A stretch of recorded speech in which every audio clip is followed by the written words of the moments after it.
pukul 13 waktu Indonesia Barat. Radio Republik Indonesia Palembang dengan Warta Berita. Wali Kota Palembang dorong digitalisasi parkir untuk peningkatan pendapatan daerah. 4.000 lebih perempuan di Musi Banyuasin menerima manfaat dari program pemberdayaan perempuan pada ekosistem perkebunan kelapa sawit.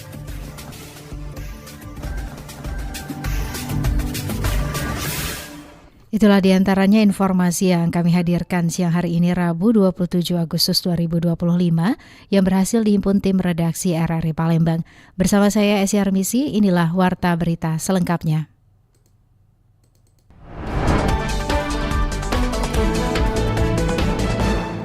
Wali Kota Palembang dorong digitalisasi parkir untuk tingkatkan pendapatan daerah. Pemerintah Kota Palembang sedang menyiapkan langkah digitalisasi sistem parkir sebagai salah satu solusi untuk meningkatkan pendapatan asli daerah atau PAD, sekaligus menertibkan parkir liar. Wali Kota Palembang Ratu Dewa mengatakan digitalisasi parkir ini akan mempermudah pengawasan dan mengurangi kebocoran retribusi, serta memastikan penerimaan daerah dapat lebih optimal. Sebagai langkah awal, pemerintah Kota Palembang sudah menjalin kerjasama dengan pihak ketiga untuk mengelola parkir secara modern melalui sistem non-tunai. Wali Kota menegaskan keberadaan juru parkir tetap diperlukan tetapi akan diatur dan diawasi dengan lebih ketat agar tidak mengganggu lalu lintas maupun menimbulkan pungutan liar. Saya pengen perparkir ini semuanya pendekatan digitalisasi online sehingga benar-benar tertata. Nah, bagaimana pendekatan di lapangan? Kami sudah koordinasi dan juga Pak Wakil juga saya sudah suruh kemarin untuk pendekatan dengan TNI Polri. Kita sudah ketemu dengan Bapak Panglima, sudah ketemu juga dengan Pak Kapolres Tabes. Kita akan menggandeng TNI Polri untuk penertiban perparkiran yang ada. Ratu Dewa menambahkan pemerintah juga berkoordinasi dengan pihak kepolisian dalam menertibkan parkir ilegal agar pengelolaan parkir berjalan sesuai aturan.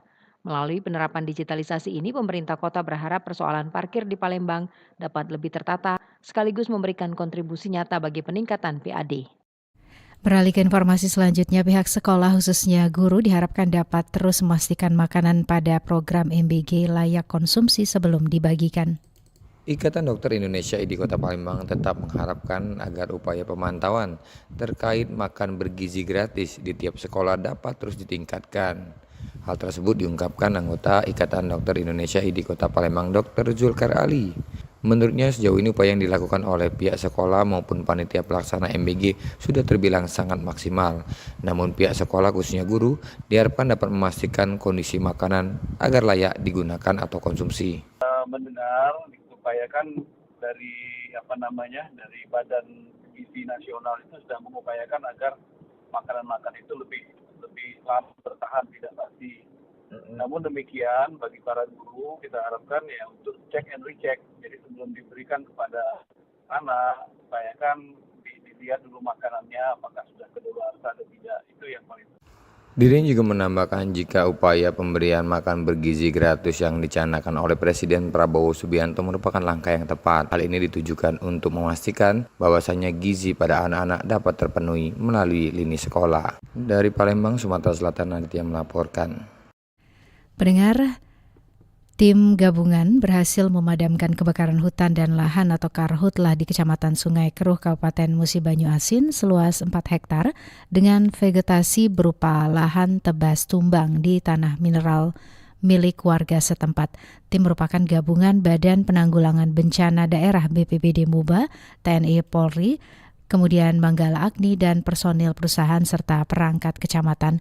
Kepala BPBD Muba, Marco Susanto, mengatakan operasi pemadaman dilakukan setelah posko siaga darurat Karhutlah Sungai Keruh menerima laporan hasil pantauan udara yang menunjukkan adanya 3 titik free spot di wilayah itu. Adapun upaya pemadaman dilakukan melalui jalur udara dengan menggunakan waterbombing, helikopter, dan juga melalui jalur darat. Menurut Marco, kondisi lahan yang terbakar saat ini sudah padam dan menyisakan asap yang masih mengepul. Jadi dari itu tim kita yang ada di kecamatan bersama TNI Polri sekarang menuju titik koordinat yang disampaikan tersebut, Mbak. Belum, Mbak, kayaknya, Mbak. Untuk kepastiannya kayaknya saya masih menunggu tim dari gabungan yang saya maksud tadi cek langsung ke lokasi. Oke, Pak. Enggak, itu semua di Sungai Keruh, Mak. Ya, itu kan untuk penyelidikan dari teman-teman APH, Mak, dari polisi mungkin. Oke. Untuk mendalami kira-kira. Oke. Untuk diketahui, karhutlah di Kecamatan Sungai Keruh telah terjadi sejak Jumat 22 Agustus. Pemadaman langsung dilakukan oleh tim gabungan dan berhasil dipadamkan pada Selasa 26 Agustus.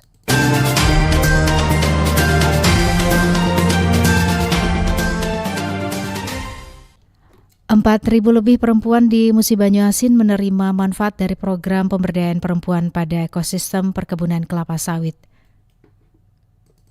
Gerakan pemberdayaan perempuan di wilayah perkebunan kelapa sawit kini membawa dampak nyata. Yayasan Care Peduli bersama mitranya menjalankan program Resilience Building for Women in Palm Oil Communities yang telah menjangkau lebih dari 4.000 perempuan di 3 kecamatan sejak tahun 2022.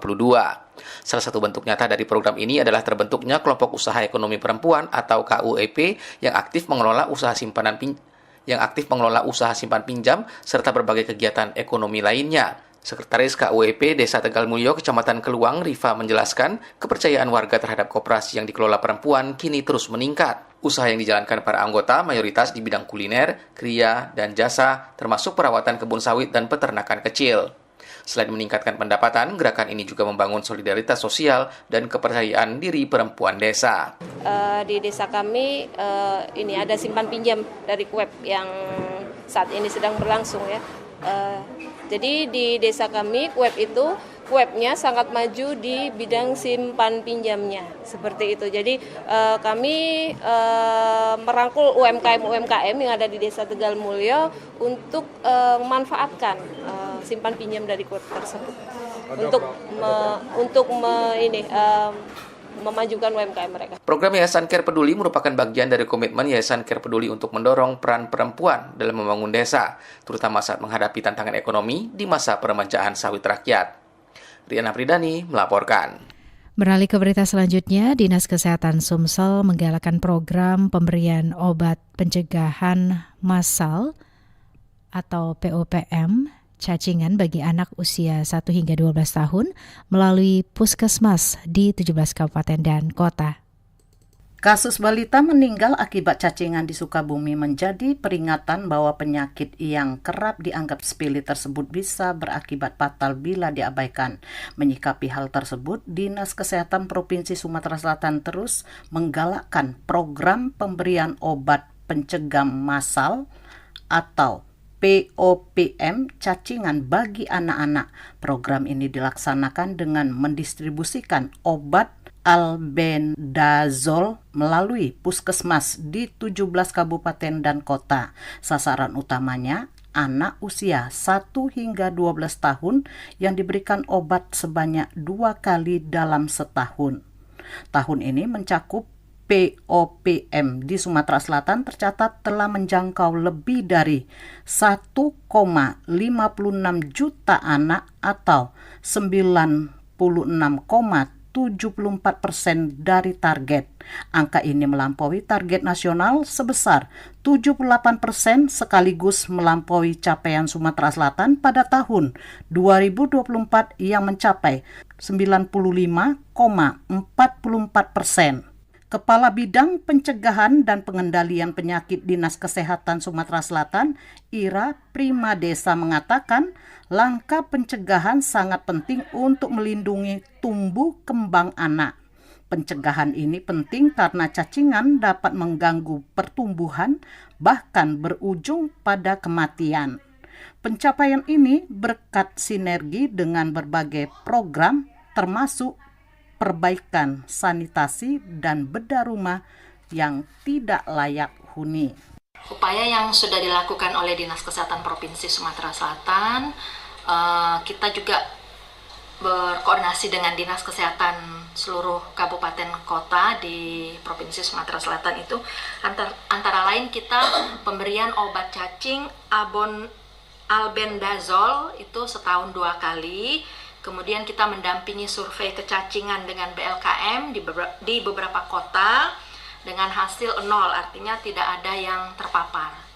Untuk pembangunan sanitasi, kemudian bedah rumah ya bagi yang ada program bedah rumah, itu memang signifikan keterkaitannya, karena dengan meningkatnya kebersihan di rumah dan masyarakat, dia mengurangi penularan cacingan tersebut. Untuk saat ini distribusi obat tidak ada kendala, alhamdulillah. Juga kita sosialisasi ke masyarakat tidak ada kendala, karena masyarakat memang sudah sadar untuk penyakit kecacingan ini. Selain pemberian obat, Dinas Kesehatan juga melakukan pemeriksaan laboratorium terhadap sampel tinja anak-anak. Dari hasil survei mikroskopis hingga saat ini belum ditemukan kasus cacingan di wilayah Sumatera Selatan. Pemeriksaan tersebut dilakukan bersama Balai Laboratorium Kesehatan Masyarakat sebagai upaya memastikan kondisi kesehatan anak tetap terjaga. Dengan capaian tersebut, pemerintah daerah optimis angka kasus cacingan di Sumatera Selatan dapat terus ditekan. Lamsi Harsilitonga melaporkan.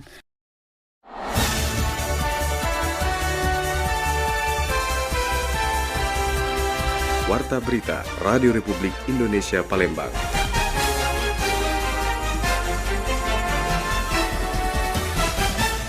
Pendengar, sebanyak 18 kampung dari 18 kecamatan di Kota Palembang mengikuti Lomba Kampung Kreatif 2025 guna mendorong ekonomi lokal. Sebanyak 18 kampung dari 18 kecamatan di Palembang mengikuti Lomba Kampung Kreatif 2025. Dari lomba tersebut, Dewan Juri menetapkan 11 pemenang dari berbagai kategori. Dengan juara pertama diraih oleh Kampung Lele dari Kecamatan Sembatang Borang, juara kedua Kampung Layang-Layang dari Kecamatan Seberang Ulu 1, dan juara ketiga Kampung Sigemoy dari Kecamatan Kalidoni. Ajang ini merupakan penyelenggaraan yang ke-6 sejak pertama kali sejak tahun 2020. Asisten 2 Sekretaris Daerah Kota Palembang Kemas Isnaini Madani mengatakan bahwa kampung kreatif diharapkan menjadi destinasi baru yang mampu menarik minat wisatawan dan mendorong pertumbuhan ekonomi lokal. Di aktivitas keterlibatan masyarakat, jadi di dalam lomba kampung ini kita juga menilai aktivitas dari masyarakatnya, masalah gotong royongnya. Jadi kalau kampung itu nilai-nilai gotong royongnya masih tinggi, berarti ini akan memajukan dari kampung itu sendiri. Yang kedua, tradisi dan adat budaya. Yang ketiga, komunitas kreatif. Yang keempat adalah kelembagaannya. Ditambahkan Isnaini, Kampung Kreatif merupakan salah satu program unggulan dalam visi misi Palembang Berdaya, Palembang Sejahtera melalui inisiatif Palembang Belaga. Program ini bertujuan menciptakan kampung-kampung tematik yang menggali dan mengangkat potensi lokal di tiap wilayah. Sementara itu, Kepala Dinas Pariwisata Kota Palembang Sulaiman Amin menjelaskan bahwa masing-masing kecamatan mengusulkan kampung yang telah memiliki aktivitas rutin sesuai potensinya masing-masing untuk dinilai dan ditetapkan sebagai kampung kreatif. Penilaian dilakukan dengan berbagai indikator yang telah ditetapkan. Memang kita harapkan kampung kreatif ini tujuan akhirnya untuk menjadi destinasi wisata baru Kota Palembang. Jadi setelah mereka ditetapkan menjadi kampung kreatif tidak selesai begitu. Ini bukan akhir tapi awal dari proses untuk mereka menjadi destinasi wisata baru Kota Palembang. Ditambahkan Sulaiman Amin, Palembang sendiri telah ditetapkan sebagai kota kreatif oleh Kementerian Pariwisata dan Ekonomi Kreatif sejak tahun 2015. Program Kampung Kreatif ini menjadi bagian dari upaya untuk memperkuat posisi Palembang sebagai kota yang berbasis ekonomi kreatif dan budaya lokal. Dari Palembang, Sumatera Selatan, Muhammad Irfan, Pro 1 RRI terus mengudara untuk Indonesia. Mendengar ratusan warga Pangkalan Benteng geruduk DPRD Banyu-Asin menuntut wakil rakyat memanggil serta menindak PT Suwarna Cinderaya yang diduga mengambil lahan masyarakat secara sepihak.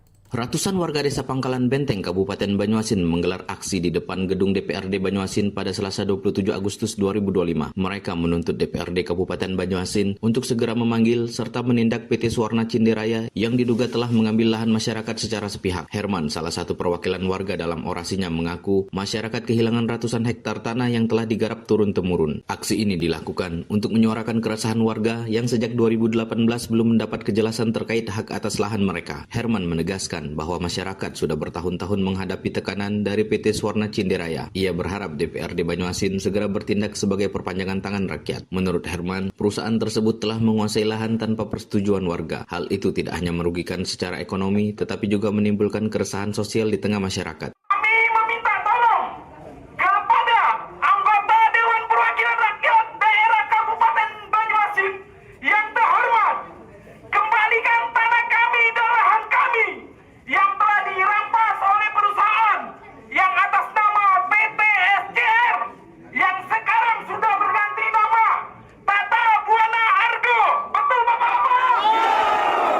Sementara itu, Wakil Ketua 3 DPRD Banyuasin, Ledi Risdianto, menegaskan pihaknya akan segera menindaklanjuti tuntutan warga. DPRD Banyuasin akan menggelar rapat dan memanggil semua pihak terkait, termasuk PT Swarna Cinderaya, Dinas Perkebunan, serta Badan Pertanahan Nasional. Dikatakan Ledi, DPRD Banyuasin berkomitmen menjadi fasilitator agar permasalahan ini bisa segera menemukan solusi. Ia juga menekankan siapapun yang terbukti bermain-main dalam persoalan ini akan terbuka di hadapan publik. Rekan-rekan ataupun anggota DPRD Kabupaten Banyuasin, ini adalah tugas kami untuk menyelesaikan persoalan apapun yang ada di Kabupaten Banyuasin ini sebagai fasilitator. Kami akan memanggil semua pihak yang terkait. Siapapun yang bermain-main nanti akan terbuka pada akhirnya. Yang pertama tadi ada lahan mungkin beberapa ratusan ya, atau puluhan ratusan hektar yang dicaplok oleh PT Swarna Cinderaya. Ya, semuanya akan kita panggil nanti sesuai dengan tuntutan. Pihak perusahaan akan kita panggil, pihak dinas perkebunan akan kita panggil, BPN akan kita panggil, semua akan kita lakukan penyelidikan. DPRD Banyuasin berharap pertemuan bersama pihak perusahaan, dinas teknis dan BPN dapat membuka jalan penyelesaian. Dari Kabupaten Banyuasin, Muhammad Maulana, Pro 1 RRI terus mengudara untuk Indonesia.